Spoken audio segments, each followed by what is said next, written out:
Hey guys, welcome to Codorus Furnace in York County, Pennsylvania. That's Mr. Graham. That's Mr. Gimbi. That's Mr. Raymond. And today we're going to be talking about the 18th century iron industry here in South Central Pennsylvania and the technology used to cast that iron. I can't wait. This video is going to be a blast. That's heavy.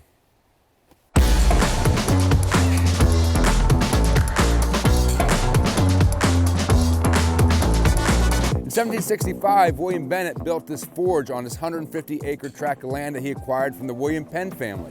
In 1771, a signer to... Oh man, this is tough now. I got a lot of pressure on me. All right. In 1771, James Smith, who was a signer of the Declaration of Independence and member of the Continental Congress, bought Codorus Furnace. So the process of smelting iron required temperatures of about 3,000 degrees, Mr. Graham. That's just like intensely hot. Very, very hot. And in order to load the ingredients, charcoal, limestone, and iron ore into it, you would have to dump it all into the top of this furnace.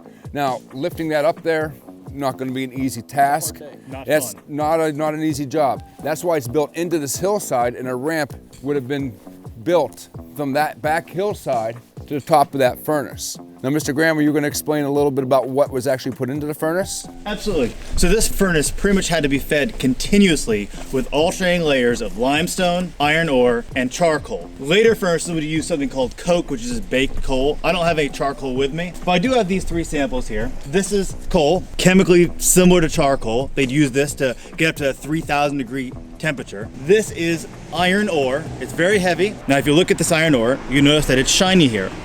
That's typically not a characteristic you find in iron ore. That is an impurity. Actually, in this example, that's zinc. And now that you know that, you have something to zinc about.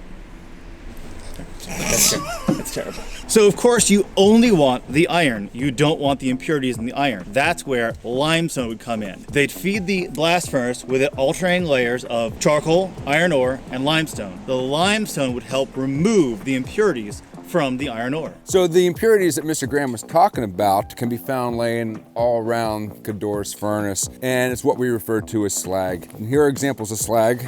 This one's shiny, pretty. This one's really pretty. It's pretty worthless is what it is, but it's pretty. It's really cool. Yeah, it is cool. It's good for the bottom of a fish tank, but these are examples of the impurities, one that were, how would you say it, smelted out of? Or? They were smelted, like you said, they'd be skimmed off the top, and at that point they'd probably still be liquid, and they just flow into some place where they collect it and ship it off. The example of coal that Mr. Graham brought is something called bituminous coal. So you have bituminous and anthracite coal. Bituminous coal is sometimes called soft coal too, where anthracite is called hard coal. Anthracite burns a little bit hotter, and in Pennsylvania is one of the few places where you can mine it. So especially in northeast Pennsylvania, there were a lot of anthracite coal mines in the 1800s and early 1900s. The sheer amount of charcoal that was used on a daily basis was astronomical. It was like 840 barrels or bushels of charcoal. I don't know how much charcoal it is, but it's more than you're getting in a bag at your local Lowe's or Home Depot. That's a lot of charcoal. You could grill a lot of burgers with that. You could grill a lot of burgers with that. You know, and the charcoal was obtained by the forests that surround the furnace. Now, it was easier to burn the trees up on the hillsides and create the charcoal up on the hillsides than it was to bring the trees down here and burn them and create the charcoal. And so the charcoal would have been burning up on these hillsides in what we today would call a charcoal terrace. It would have been then trucked down by hand to the furnace, where somebody would have gone up a ramp and dumped it into Up to the top. From the top, yeah. It was kind of a science behind it. They had to make sure that the three layers of all these three ingredients were evenly distributed or dispersed inside the blast furnace all the time. And this blast furnace would have run 24/7 for several months. How many months? It was about 6 or 9 months. 6 or 9, yeah. I think it was 9 months out of the year that this furnace was in operation. But it would have, when it was in operation, it would have run 24/7. Yeah. All right, so let's talk a little bit about the structure itself and what all these ports and holes were used for.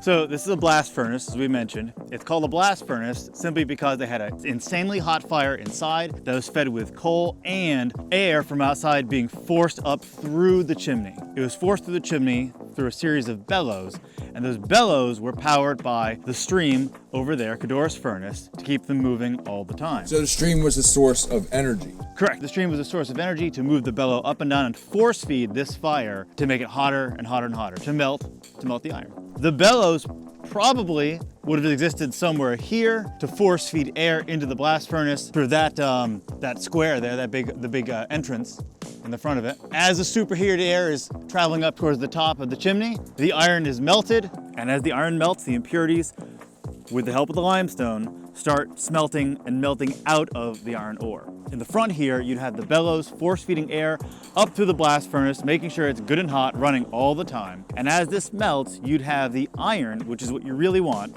sometimes called pig iron, flowing out of the side of the blast furnace. This area right over here.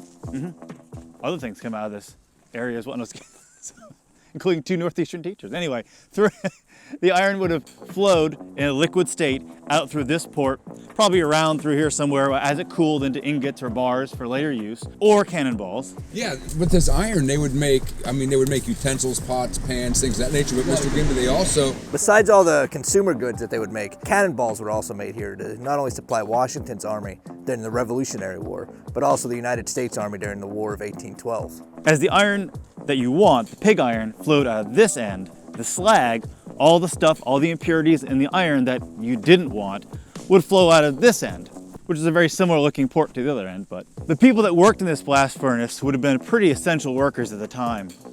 They were very, very important to the war effort. In fact, they were so important, if one of them considered joining the army and fighting with Washington or in the War of 1812, they may have been discouraged to do so because this work is vital to the war effort, making cannonballs, iron products, barrels, those kind of things. And the work here at the iron furnace was so dangerous that the Pennsylvania legislature in 1826 passed legislation making it illegal to sell alcohol within 2 miles of the furnace. So we're going to follow up around the back of the iron furnace so we can just take a look at the back of the structure and see where these ingredients would have been dumped into the furnace.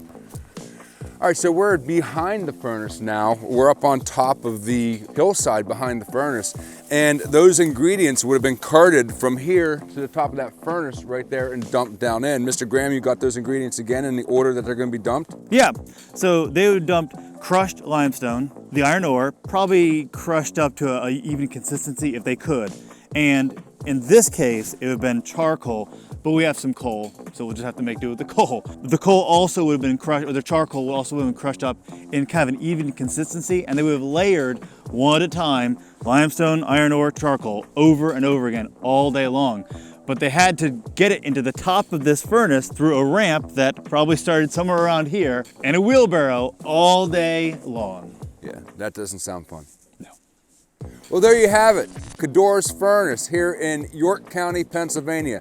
So next time you're in the area and you want to do something that's like maybe a blast, why don't you come check it out and learn some local history. That's Mr. Graham. That's Mr. Gimbi. That's Mr. Raymond. And thank you for joining us for this lesson on the road. We'll see you next time. How are we getting off of this? Nope. Nope. No? Nope. See what we can do here.